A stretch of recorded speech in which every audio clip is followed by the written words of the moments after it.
Hello students, I am Anita. आज हमारा chapter है 8, environment and the natural resources.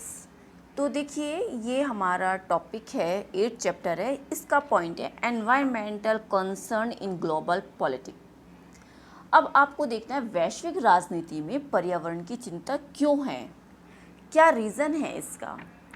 तो इस चैप्टर में हम पहले भी पढ़ चुके हैं। In this book we have the discuss world politics in the fairly limit sense, war and trades rise and the decline of states power. देखिए, इसमें हम पहले भी चर्चा कर चुके हैं कि भाई युद्ध और इसका समझौते के बारे में, राज्य की जो शक्ति है उसका वो किस तरह से राइज हुई और वो किस तरह से डेमोलाइज, उसका पतन हुआ है। और अंतर्राष्ट्रीय स्तर पर हर तरह की बात पर हम इसमें गरीबी के बारे में भी हम विश्व में राजनीतिक के एक दायरे को बढ़ाकर उसमें गरीबी और महामारी जैसे विषय पे भी चर्चाओं को हम शामिल कर चुके हैं। और किस तरह की मुश्किलें आती, गरीबी और महामारी पर अंकुश रखने की जिम्मेदारी सरकार की है। इस मीन्स में भी मुद्दे पर विश्व राजनीति के दायरे भी आते हैं।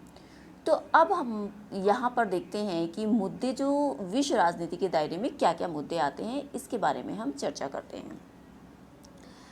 फर्स्ट ले लेते हैं, throughout the world cultivable areas in barrier expanding and anymore and are substantial protections of the existing agricultural land in losing the fertilities। देखिए, हम यहाँ देख सकते हैं कि किस तरह से पूरी दुनिया भर में कृषि योग्य जितनी भी भूमि थी वो कोई बढ़ तो नहीं रही, वो लिमिट में ही है।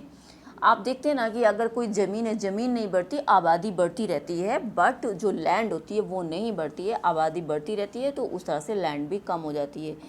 इसमें जो उपजाऊ ज़मीन है उसकी जो उर्वरकता है वो भी कम होती जा रही है। जो कहना चाहिए जो चारागाहों होते हैं उनके चारे के ख़त्म होने का भंडार भी ख़त्म होता जा रहा है, मत्स्य भंडार भी घट रहे हैं, और जो जलाशय की जो जल राशि है बड़ी तेज़ी से वो भी कम होती जा रही है। प्रदूषण भी बढ़ रहा है, इसमें खाद्य उत्पादन में कमी भी आ रही है। तो according to the human developments report 2006 of the United Nations development programs, अब हम देख सकते हैं कि संयुक्त राष्ट्र संघ की विश्व विकास रिपोर्ट 2006 के अनुसार विकासशील देश की 1 अरब 20 करोड़ जनता को स्वच्छ जल उपलब्ध नहीं होता है, right. 1.2 million people developed country have no safe water and 2.6 million have the on races।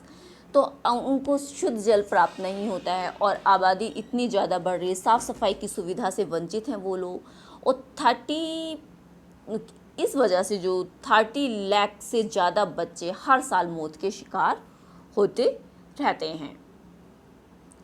अब देखते हैं कि प्राकृतिक जो नेचुरल फॉरेस्ट है उसके बारे में, कि प्राकृतिक वन जलवायु को संतुलित रखने में मदद करते हैं, पर इनका जो जल चक्र है भी संतुलित, इसके कारण से जो जल चक्र है वो भी संतुलित बना रहता है और इन्हीं वनों में धरती की जैव विविधता का भंडार भरा रहता है। लेकिन ऐसे वनों की कटाई हो रही है और लोग वहाँ से जगह छोड़कर जा रहे हैं और बहुत ज़्यादा हानि हो रही है, जिसका कारण पर्यावरण में बहुत सारे विघ्न आ रहे हैं, रुकावटें आ रही हैं और जैव प्रजातियों के मामले में जो स्मृदा है वो भी कम हो रही है।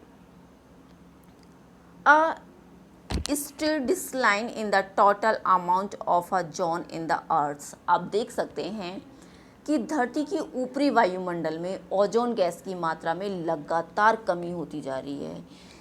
इसे ओजोन परत में छेद होना भी कहते हैं। ये भी कहा जाता है कि ओजोन परत में छेद हो गया है और इसके जो कारण है, इसके परितंत्र जो तंत्र है मनुष्य के स्वास्थ्य पर बहुत ही ज़्यादा हार्मफुल और ख़तरा मंडरा रहा है, बहुत ही ज़्यादा इफ़ेक्ट करते हैं। Coastal pollutions two is the increasing the globally. देखिए पूरे विश्व में समुद्री क्षेत्रों का, कहना चाहिए कि जो पूरे विश्व में समुद्री क्षेत्रों का जो प्रदूषण बढ़ रहा है, समुद्र में जो मध्यवर्ती भाग है उसका मिडिल भाग उसकी अपेक्षा स्वच्छ है, लेकिन का जो तटवर्ती जल है, जो ज़मीनी क्रियाकलापों से प्रदूषित होता है। पूरी दुनिया में समुद्रीय जो तट है के इलाके, मनुष्य के बसावट, वहाँ पर बहुत सारे लोग आजकल रहने लगे हैं क्योंकि जगह की कमी होती जा रही है, तो आसपास रहते हैं और वहाँ वो गंदगियाँ फैलाते हैं। उस पर अंकुश लगा तो समुद्री पर्यावरण की गुणवत्ता में भारी गिरावट आ जाएगी है। तो यहाँ इस तरह से हमने देखा कि भाई कितनी सारी प्रॉब्लम्स यहाँ पर फेस हो रही हैं। You might ask, are we not talking here about the natural phenomena and that should be studies in a geographic rather than in a political sense? हम यहाँ देख सकते हैं, आपको लग सकता है कि ये जो नेक्सिंग घटनाएं हैं जो होती रहती हैं, इनका अध्ययन राजनीतिक विज्ञान की जगह भूगोल की वाली जो क्लासेस हैं किया जाना चाहिए। आप ज़रा सोच सकते हैं कि जो ये एनवायरनमेंट है उससे जो जुड़े नुकसान हैं उसकी चर्चा कहाँ और किस तरह से होनी चाहिए, उस पर किस तरह से अंकुश लगाना चाहिए या उसे किस तरह से कंट्रोल करना चाहिए जो उसके इश्यूज़ हैं। हम यहाँ भी ये भी देख सकते हैं कि भाई जो राजनीति सरकार है, इन मामलों में अधिकांश ऐसे हैं कि किसी देश की सरकार इनका पूरा समाधान अकेले दम पर तो नहीं कर सकती है, क्योंकि मिलजुल कर ही हमें इसका समाधान करना होता है और एक दूसरे के सहयोग से ही करना होता है। क्योंकि कहीं पर बड़ी बड़ी महामारियाँ फैल जाती हैं तो अकेले उस पर एक दूसरे के सहयोग की आवश्यकता पड़ती है। तो पर्यावरण का इस पर रोक लगानी चाहिए, इसकी जिम्मेदारी किसकी है? तो जो नेचुरल प्राकृतिक रूप से कहा जाए कि भाई इसकी जिम्मेदारी किसकी है, तो इसके बारे में किसको इसका इस्तेमाल कैसे करना चाहिए, बहुधा इसको निर्धारित देश कितना ताकतवर है, और इस तरह के गहरे अर्थों को राजनीति में एक कुशनिंग बना हुआ है। Although environmental concern have a long history, हम यहाँ देख सकते हैं कि पर्यावरण से जुड़े जो लंबा इतिहास है, पर आर्थिक विकास के कारण पर्यावरण पर होने वाले असर की चिंता जो एक है, कब हुई थी? 1960 के में राजनीतिक चरित्र ग्रहण किया गया था। इसमें क्लब आर्म रॉम ने 1972 में लिमिट्स टू ग्रोथ शीर्षक पर एक पुस्तक प्रकाशित की गई थी। इस पर उन्होंने एक बुक लिखी थी जो पब्लिश की गई थी 1972 में। तो इसमें क्या था कि इस बुक में जो वर्ल्ड में जो बढ़ती हुई जनसंख्या थी, उसके प्राकृतिक संसाधन का विनाश और उसमें खूबी से बताए गए थे कि उसके बारे में उस पर डिस्कशन, काफ़ी अच्छा सा डिस्कशन किया गया था, काफ़ी अच्छा डिस्कशन किया गया था। अब यहाँ पर United Nations environment program UNEP began holding the international conference and promoting detailed studies to get a more coordinated and effective response to environmental problems। यहाँ हम देख सकते हैं कि भाई किस तरह से कि अनेक अंतर्राष्ट्रीय संगठनों ने पर्यावरण से जुड़ी समस्याओं पर सम्मेलन किए हैं और उस पे स्टडीज़ की हैं और एक अच्छा प्रयास किया है उसको सुधारने के, उनकी समस्याओं को कारगर बनाने का, जो समस्याएं उन पर सलूशन निकालने का बहुत सारे महत्वपूर्ण कार्य इस पर किए गए हैं। फिर the growing focus on the environmental issues with in the arena of a global politics was the firmly consolidated at the United Nations Conference on Environmental and Development held in Rio de। देखिए इसमें क्या हुआ था, आप देख सकते हैं कि 1992 में संयुक्त राष्ट्र संघ का पर्यावरण और विकास के मुद्दे पर केंद्रित एक सम्मेलन में ब्राज़ील के रियो डी जेनेरो में हुआ था। ये सम्मेलन हुआ था रियो डी जेनेरो में हुआ था और इसे अर्थ समिट भी कहा जाता है। इस सम्मेलन में जो एक अर्थ समिट हुआ था, इसमें 170 जो कंट्रीज़ थी उन्होंने स्वयं अपने उसमें पार्टिसिपेट किया था, भाग लिया था और बहुत सारे निगमों से वहाँ पर लोग आए थे और राजनीति के दायरे पर्यावरण को लेकर बढ़ते हुए जो भी कुछ प्रॉब्लम्स थी उस पर उन्होंने बाहरी चर्चा सम्मेलन में एक ठोस रूप लिया था। इसके बाद 5 ईयर आफ्टर यहाँ पर इन्होंने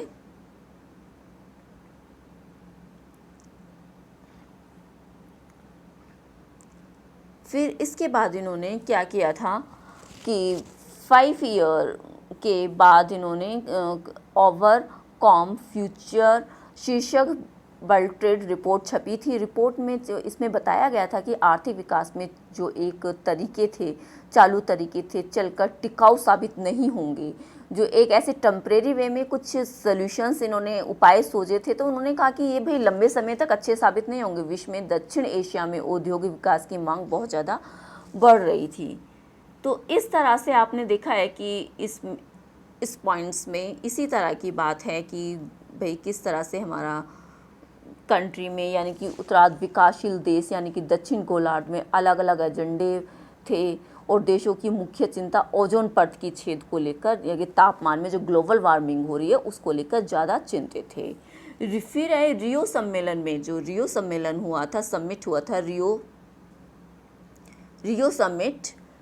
तो रियो समिट में क्या किया गया था, जो जलवायु थी, जो एनवायरमेंटल में जो चेंजेस आ रहे थे उसकी विविधता में, उस पे नियमाचार निर्धारित हुए थे और एक 21 एजेंडा 21 के रूप में विकास के तौर पर इसे सुलझाया गया था। इसके बाद कुछ अंदर की जो कठिनाइयाँ बनी हुई थी उस सम्मेलन में, इस पर भी कुछ समाधान और आर्थिक तरीके का ऐसा होना चाहिए पर्यावरण के नुकसान न पहुँचे, इसको टिकाऊ विकास कैसे बनाया जाए, इस पे काफ़ी सारी चर्चाएं की गई थी। एजेंडा 21 का सुझाव जो था, झुकाव था, वो पर्यावरण संरक्षण के लिए था।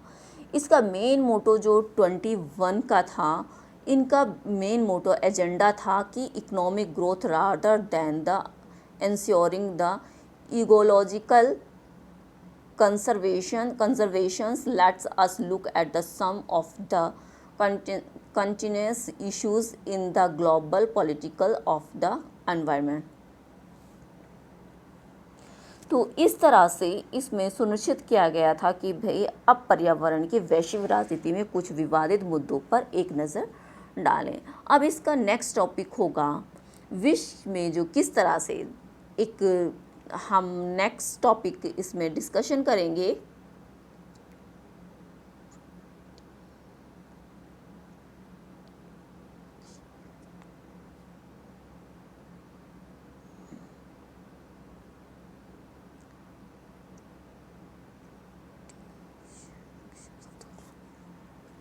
विश्व में साझी संपदा की सुरक्षा।